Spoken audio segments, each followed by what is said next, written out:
By now, I imagine that in the face of the franchise program, you're already over the non-sellable pack and well on your way to the choice pack. So I want to be able to help you guys out and make that decision a little bit easier. So what I'm gonna do, I'm gonna be going over each and every single division and ranking all players 1 through 5. Now, obviously it can change based on what your team looks like, but I'm still gonna rank them based on who I think is the most valuable player of all, or who the better card is, and all of that good stuff. So we're gonna go card by card and rank them, but we're gonna make it quick. I'm already got that NL Central choice pack that I'm gonna be making a decision in the next video, but we're gonna go ahead and get started with the AL West, which is the first one you get. Now here in the AL West, you can see we have Kyle Tucker, Mike Trout, Sean Murphy, Mitch Haniger, and Corey Seager. I'm gonna rank Mitch Haniger at number 5 because he's an outfielder. There's a lot of depth in outfielder every single year, but he is very good. As you can see, 75-94 against righties with 98 contact and 102 power against lefties. Defensively, he's not necessarily a liability with 76 fielding, 79 reaction, and 58 speed, but he can be a little bit better. Do we have better options than outfield? Coming in at number 4 on the AL West, I'm gonna go with Sean Murphy, 69 contact, 94 power against righties,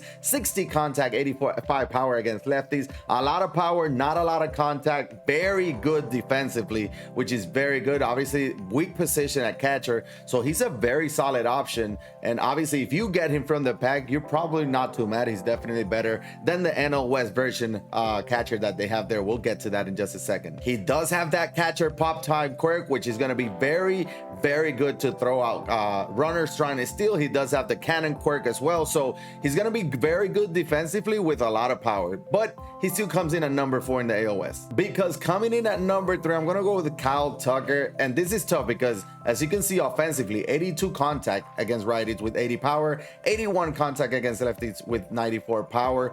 Very good offensively, 62 speed, 88 fielding with 92 reaction, below average or about average arm strength, not elite, but his swing is very good. We used him last year and he was absolutely amazing. So you can see he always does have a lot of quirks as well, which is gonna help him perform better. And one of my favorite quirks in the game is on phase, where he excels at hitting with 2 strikes. So that PCI is gonna get a little bit bigger when he does get to 2 strikes. And Kyle Tucker, again, if you get him for free, you're not mad. But coming in at number 2, I'm gonna go with Mike Trout, which is the one that I actually pull. Already have him parallel 2, as you can see, which means 83 contact, 109 power against righties, 77 contact, 75 power against lefties. He does have 91 speed as a parallel 2, 78 fielding, very average or above average, 78, 82, 79, 77, very balanced defensively, but not elite by any means. But his swing is just absolutely amazing. The live series Trout, we won't have him probably for a little bit, and this is a very good budget replacement for that live series Mike Trout. If you don't have him,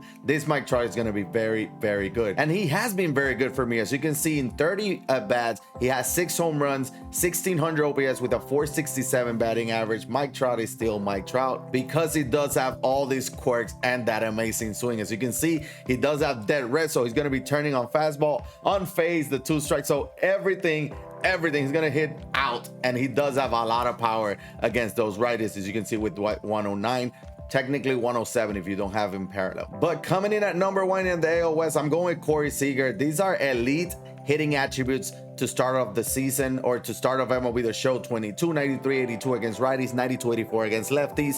Very average defensively, not necessarily a liability, but at shortstop is just not amazing. 47 speed, but his swing is absolutely amazing. I really wanted this card, but I'm happy with Mike Trout. He's another one that does have on face and dead red, so he's going to be turning on fastballs while also being a great hitter with 2 strikes. Again, shortstop, second base, third base, so a lot of weak positions there up the middle, and he can play both of them. He's probably better suited at second base because his defense is not elite, but what is elite is that swing. So he is the best player in the AL West. Moving over to the National League West, we do have Carson Kelly, CJ Cron, Cody Bellinger, JJ Cronenworth, and Logan Webb. I do think this is probably the weakest division of all the face of the franchise. At number 5, I'm going to give it to Jake Cronenworth. He does play second, which is advantage to him.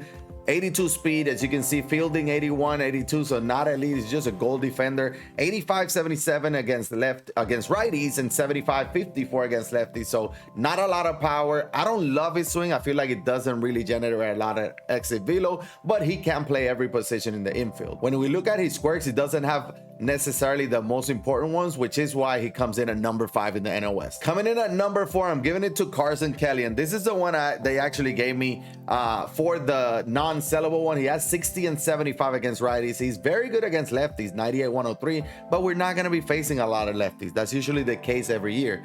Goal defender with 82 fielding. He does have 92 block and 88 reaction. 33 speed is not great.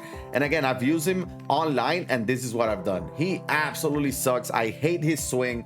I did well with everybody except him. Obviously, most of the at-bats have been against righties, which you can obviously see the difference in hitting attributes. Coming in at number 3, I'm giving it to CJ Cron because he does play first base and the corner outfielder. He has 68 contact with 92 power against righties, 99 contact with 95 power against lefties, so very good. He has a solid swing. You want to play him at first because that 36 speed, you do not want it in the outfield, but he does have 75 fielding, 81 reaction for first base. His swing is actually very good, very comfortable to hit. Looking at his quirk, he does have the first pitch hitter quirk, which means his PCI is going to be a little bit bigger. So if you do have CJ Cron, be ready to swing at that first pitch, but he does come in at number 3 in the NL West for me. Because at number 2, I do have Logan Webb. This is a starter that was amazing last year. He does have sinker slider combination with a cutter and a changeup as well. 92 stamina, not great. 84 hits per 9 is all right now. The break is 99 because of that sinker. That's going to be moving. Pitch control in the sinker, you can see 94 and 92 on the slider. Pitch break, sinker, 99. So his sinker is amazing. You're going to be able to use it and locate it wherever you want.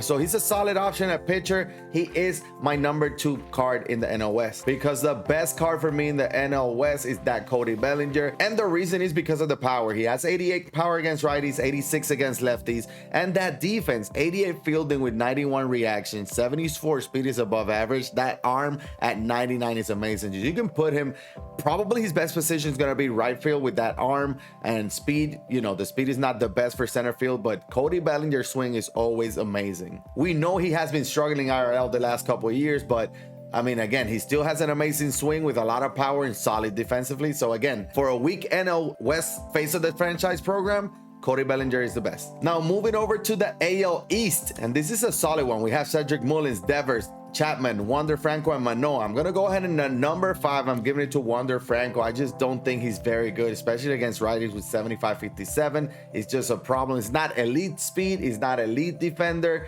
not bad defender by any means. He is a goal, but he can be better. He is a switch hitter with a great swing, but 75 power against lefties is not even that great either. Coming in at number 4, I'm giving it to Alex Manoah for the Toronto Blue Jays. He does have 99 hits per 9, which is very good. 4-seam slider, sinker, circle change, solid pitch repertoire. Honestly, is not terrible. As you can see, the pitch control is pretty solid with a fastball, slider, and sinker. The changeup, not so much. Slider breaks a lot. But again, Manoah, I think there's solid options at pitcher. I love his 99 hits per 9. I think the other options can have a bigger impact on your squad. Coming in at number 2, I'm giving it to Cedric Mullins because I do think he can have a major impact on your squad because he hits 95 contact, 88 power against righties. And that's the key right there. 80 and 70 against lefties is not terrible. It's not like he cannot hit them, but against righties, which he's going to be facing a lot, he's very good. He can field his position at center field with 85 fielding, 87 reaction, and 82 speed. Arm strength is not amazing, but his swing is just absolutely insane. But coming in at number 2, I'm giving it to Rafael Devers, 89 and 106 against righties. Basically the same thing as Cedric Mullins. He's going to be destroying righties. He has an amazing swing, 85, 65 against lefties. The power against lefties is not there. But again, he's going to be destroying righties. Third baseman, there's not a lot of great third basemen right now. Fielding wise is not amazing, but at third base you can kind of hide that defense. 52 speed is about average for a third baseman, but good. I've been using his live series and I am absolutely raking with this Rafael Devers. But coming in at number 1, I'm giving it to Aroldis Chapman because a lefty reliever with 116 hits per 9s, 118 K per 9s in April is absolutely amazing, and you need it on your squad. 4-seam slider, splitter, 2-seam, 99 velo, 99 break. There's not much for me to say. you need this card in your pen. So if you don't get him in the non-sellable pack, make sure you pick him up in the choice pack because you need Untitled Chapter in your pen. Now moving over to the NL East, and this is one of my favorite divisions of all and toughest ones to grade, to be honest. Coming in at number 5, I'm giving it to Josh Bell, which is the one that I actually picked. As you can see, I have him parallel 1, which means 89-91 against righties, 80 and 87 against lefties. He's a first baseman that can play corner outfield similar to CJ Cron, but he does have 51 arm, 43 speed. You do not want him in the outfield. He is a switch hitter, which is a huge advantage for him. But I don't know, first baseman, I think we have a lot of other options as well. There's something about his follow through and his swing that is not, I'm just not in love with it this year as I was last year. In his quirks, he does have hitting machine, bomber, breaking ball hitter on face, so he does have solid quirks.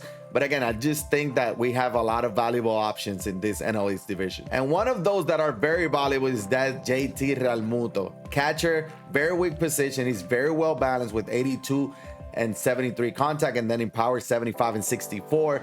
Gold defender, parallel 5 obviously becomes diamond, but that 85 speed from the catcher position is absolutely amazing. His swing is very nice. Nice high leg kick.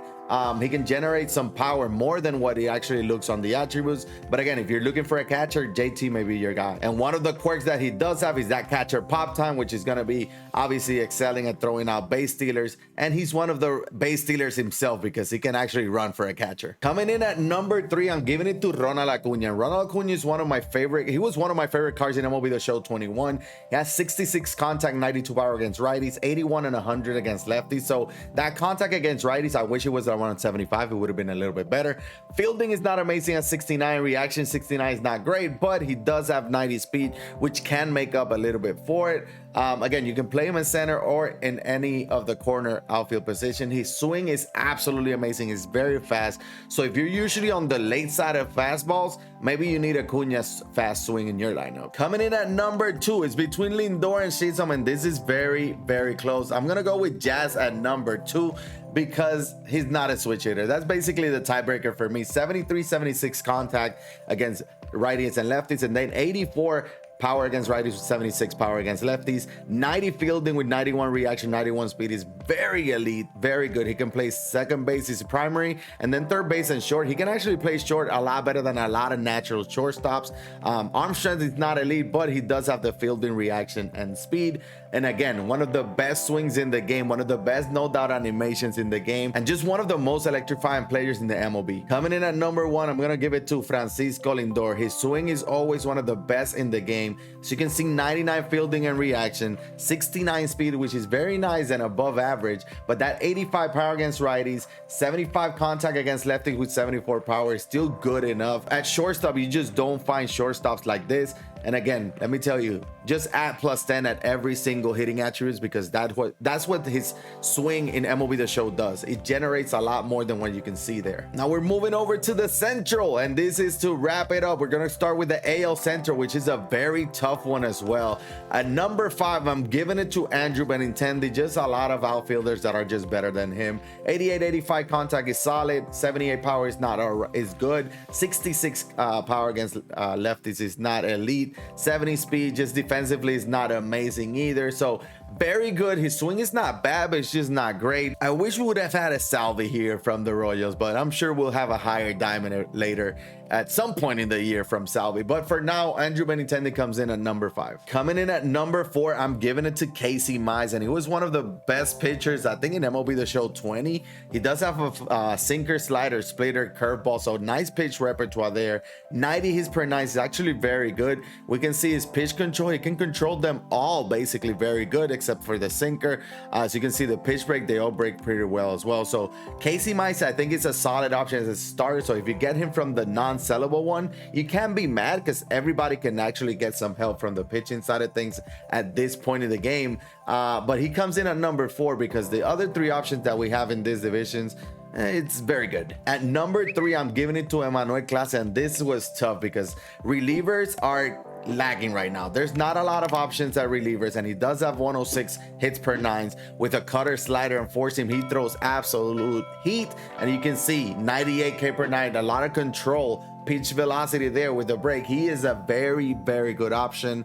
I'm actually leaning towards picking him because the one that they gave me from the non-sellable pack was Byron Buxton. I'm extremely happy with him, but Emmanuel Klassen may be one that we need in the bullpen. Coming in at number 2, I'm giving it to Buxton. It was very close between him and Robert. That 61 contact against righties is the only reason why he comes in at number 2. Again, this card is absolutely amazing. I have been playing at Laughing Mountain, which is a big outfield, and that 99 fielding, 99 reaction, 99 speed, 97 arm is the reason why I want Buxton in center field. Even though 61 contact against righties can be a little bit of a liability, his swing is amazing, and that defense needs to be there at center field. Byron Buxton does come in at number 2 for me, and you can see what I've done with him online. 545 batting average, 2 home runs, 3 RBI, 1600 OPS. This card is very good, and you can see why, because he does have dead red, breaking ball hitter. I mean, this guy can do it all, but that defense, you just don't find it anywhere else. And when we look at Luis Robert, that I'm gonna give it to him because he does have 81-74 against righties, just 20-point different in contact against righties. That's what made it for me. Even though he's not as elite as a defender as Buxton, he's still very good. 88 fielding with 89 reaction, 93 speed. He can cover some ground, and he's 106-97 against lefties. Again, this 1-2-3 from the NL Central is very good, very tough. Either one of those 3, you're going to be very happy to add to your squad. And moving over to our last division is the NL Central, and this is the one that I'm going to be picking soon. We have Strowman, Joey Votto, Devin Williams, Brian Reynolds, and Tommy Edmund. I think this is a tough one. At number 5, I'm giving it to Joey Votto. First baseman, again, 89-108 against righties, which is very good. A little bit of a liability against lefties, 61-68. Not a lot of speed, not a lot of defense necessarily, so a high leg kick that's kind of distracting for me. So Joey Votto comes in at number 5, especially because we do have a lot of great options here in the NL Central. Coming in at number 4, I'm giving it to Tommy Edmund, and this one hurts. That 50 power against righties is the reason why. I absolutely love his swing. He's a switch hitter. He can play basically every position except pitcher, catcher, and first base. 88 speed, 95 fielding, 97 reaction. He can play defense. 82-85 contact with 80 power against righties. I wish that 80 power against lefties was against righties and that 50 against lefties, then he would be a little bit higher. But I absolutely love Tommy Edmund's cards every single year. So that 50 power, I just wish it was a little bit more. Because at number 3, I'm gonna go with Marcus Stroman, which is the one that they gave me from the non-sellable pack. As you can see, 99 stamina with 86 hits per 9, which is not bad. Velocity 82. He's just not gonna outpower you. He doesn't throw really that hard. As you can see, the pitch velocity is very similar between all pitches, but they do move everywhere. He has the sinker, slider, splitter, cutter, so they will move, and you can see the pitch control very similar in all of them when it looks at the control. The break, not obviously fastball, the four seam doesn't really matter much, but the sinker, slider can move a lot. He can locate. He does have that control, and that's the reason why pitching right now is kind of weird. You're going to be playing a lot of veteran and all-star games in the ranked seasons, and I think that's the reason Marcus Stroman comes in here on this list at this high, because you're gonna need those sinker, slider, cutter, splitter kind of guys that can locate, especially with the lower difficulties. Coming in at number 2, I'm giving it to Devin Williams because he does have that 112 hits per 9 with 114. This is basically very similar to Chapman when he looks at the hits and K per 9s. Does have a circle change, four seam cutter, and a screwball. So I wish he had one more pitch. But again, it's okay. A two-seam or a sinker would have been amazing. But that's the reason why he comes in at number 2. Relievers, there's not a lot of options. Devin Williams is a very good option to have early in the game. But at number 1, I'm giving it to Brian Reynolds, probably my best hitter in MLB The Show 21. And this is what they gave us day 1. 90 contact, 81 power, and 100 contact, 60 power, this one against lefties. So this is what I was talking about with Tommy Edmund. Tommy Edmund had 50 power against righties, but Brian Reynolds has 60 power against lefties. I'd rather have that, power, that less power against lefties than righties, because we will be facing a lot of righties, especially right now. He does have 84 fielding with 85 reaction, 85 speed, so very solid defensively as well. And he is a switch hitter, but that's not even his best skill or attribute. None of it. He does have basically every single important quirk. Dead red, unfazed. Like, this guy can do it all. First first pitch. He has them all, and one of the best swings in MLB The Show. Brian Reynolds with one of the best cards in MLB The Show 21, and they give us a very solid Brian Reynolds day one of MLB The Show 22, and that is why he comes in at number 1 here in the NL Central. But that will do it for me and the rankings. I hope you guys enjoyed it. Let me know down in the comment section below what you agree with, what you don't agree with. Let me know what cards you have gotten from the non-sellable packs and the ones from the actual sellable packs. Who you pick, if you ended up selling, let me know down in the comment section below. And while you're down there, hit that thumbs up and subscribe to the channel. Again, thank you so much for watching. This is YeYo. I'll check you out on the next one. I'm out.